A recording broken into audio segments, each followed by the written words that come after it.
महमूद गजनवी 10वीं सदी ईस्वी में गजनी के मुस्लिम बहादुर और आशिक रसूल सल्लल्लाहु अलैहि वसल्लम बादशाह गुजरा है। उसने गजनी शहर को दुनिया के दौलतमंद तरीन शहरों में तब्दील कर दिया था। गजनी मशरकी अफगानिस्तान का एक शहर है जिसे गजनीन, गजना और गजनू भी कहा जाता है, और उसकी वसी सल्तनत में मौजूदा मुकम्मल अफगानिस्तान, ईरान और पाकिस्तान के कई हिस्से और शुमाल मगरबी भारत शामिल थे। वो तारीख इस्लामिया का पहला हुक्मरान था जिसने सुल्तान का लक़ब इख्तियार किया। वो पहला मुस्लिम हुक्मरान था जिसने हिंदुस्तान पर 17 हमले किए और हर हमले में फतेह हासिल की। उस अजीम मुजाहिद के घोड़ों की टापों से हिंदुस्तान के बुतकदे लर्ज़ उठते थे। महमूद गजनवी रहिमहुल्लाह अलैह एक अजीम बादशाह थे जिनकी बहादुरी और फतूहात की दास्तानें मशहूर हैं। एक दफा उनके दरबार में अयाज नामी एक वफादार खादिम था जो अपनी अक्ल व दानिश के लिए जाना जाता था। अयाज की वफादारी और खिदमत ने उसे बादशाह के दिल में खास मकाम बनाया था। एक दिन कुछ हासिद दरबारियों ने सुल्तान महमूद गजनवी के पास जाकर शिकायत की कि बादशाह सलामत अयाज की एक अलमारी है जिस पर वो ताला लगा कर रखता है। वो रोजाना उस अलमारी को खोलकर देखता है और किसी दूसरे शख्स को देखने नहीं देता। हमारा ख्याल है कि उसने आपके खजाने के कीमती हीरे और मोती उसके अंदर छुपा रखे हैं। आप जरा इसकी तलाशी लीजिए। जब बादशाह को यह शिकायत की गई तो बादशाह सलामत ने फौरन अयाज को बुलवाया और कहा, नायाज, क्या ये तुम्हारी अलमारी है? इसने कहा, जी हाँ। बादशाह ने पूछा, क्या तुम उसे ताला लगा कर रखते हो? उसने जवाब दिया, वो जी हाँ। फिर पूछा, क्या तुम किसी और को देखने देते हो? अर्ज किया, जी नहीं। बादशाह ने फिर पूछा, क्या तुम खुद उसे रोजाना देखते हो? उसने कहा, जी हाँ। बादशाह ने फरमाया, चाबी लाओ। अयाज ने चाबी दे दी।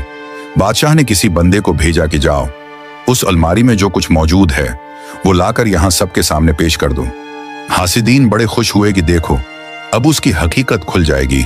जब उसका चोरी का सामान सामने आएगा तो बादशाह उसे यहां से धक्के देकर निकाल देगा। अल्लाह की शान कि जब वो बंदा वापस आया तो उसने बादशाह के सामने 3 चीजें रख दी, एक पुराना जूता, एक पुराना तहबंद और एक पुराना कुर्ता। बादशाह ने पूछा, क्या उसमें कुछ और नहीं था? इसने कहा, जी नहीं, यही कुछ था।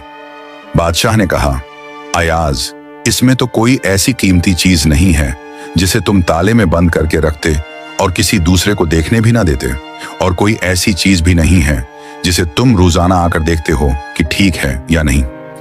अयाज ने कहा, बादशाह सलामत, बात यह है कि मेरे नजदीक ये बहुत कीमती हैं। बादशाह ने पूछा, भाई वो कैसे? उसने कहा, बादशाह सलामत, वो इसलिए कि जब मैं आपके दरबार में पहली मर्तबा आया था तो ये जूते पहने हुए थे, ये तहबंद बांधा हुआ था और कुर्ता पहना हुआ था। मैंने इन तीनों चीजों को महफूज कर लिया था। अब मैं रोजाना अलमारी खोलकर उनको देखता हूं और अपने नफ्स को समझाता हूं कि अयाज, तुम्हारी औकात यही थी, अपनी औकात न भूलना। अब तुम्हें जो कुछ मिला है ये सब तुम्हारे बादशाह का तुम पर एहसान है, लिहाजा तुम अपने बादशाह सलामत का एहसान सामने रखना। बादशाह सलामत, इस तरह मुझे अपनी औकात याद रहती है कि मैं क्या था और मुझे बादशाह के कुर्ब ने क्या क्या इज्जतें बख्शी। काश हमारी भी यही कैफियत हो जाती कि हम अल्लाह रब्बुल इज्जत की नियामतों का पास रखते और अपनी औकात को याद रखते। हमें तो जरा सा कुछ मिल जाता है तो सबसे पहले अपनी औकात को भूलते हैं, फिर अल्लाह को भूल जाते हैं और लोगों में बड़े फख्र से बताते हैं कि यह सब कुछ हमारी मेहनत की कमाई है। उस मालिक का जिसने सब कुछ दिया शुक्र अदा करना तक भूल जाते हैं। अल्लाह पाक से दुआ है कि वो हमें शुक्र की तौफीक अता फरमाए, आमीन। सुल्तान महमूद गजनवी और अयाज की कहानी हमें ये सबक देती है कि वफादारी और दोस्ती की अहमियत को कभी नहीं भूलना चाहिए। अयाज ने साबित किया कि एक गुलाम भी अपनी मेहनत और काबिलियत से आला मकाम हासिल कर सकता है। ये कहानी आज भी हमें दोस्ती, वफादारी और इज्जत के उसूलों की याद दिलाती है और ये बात तारीखी लिहाज से भी बहुत अहमियत रखती है।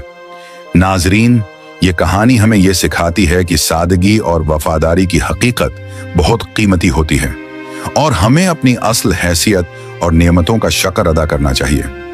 अल्लाह की नेमतों की कदर करने से हमें हकीकी सुकून मिलता है। ये कहानी न सिर्फ एक अहद की अक्कासी करती है, बल्कि इंसानियत की बुनियादी कदरों की भी अक्कासी करती है।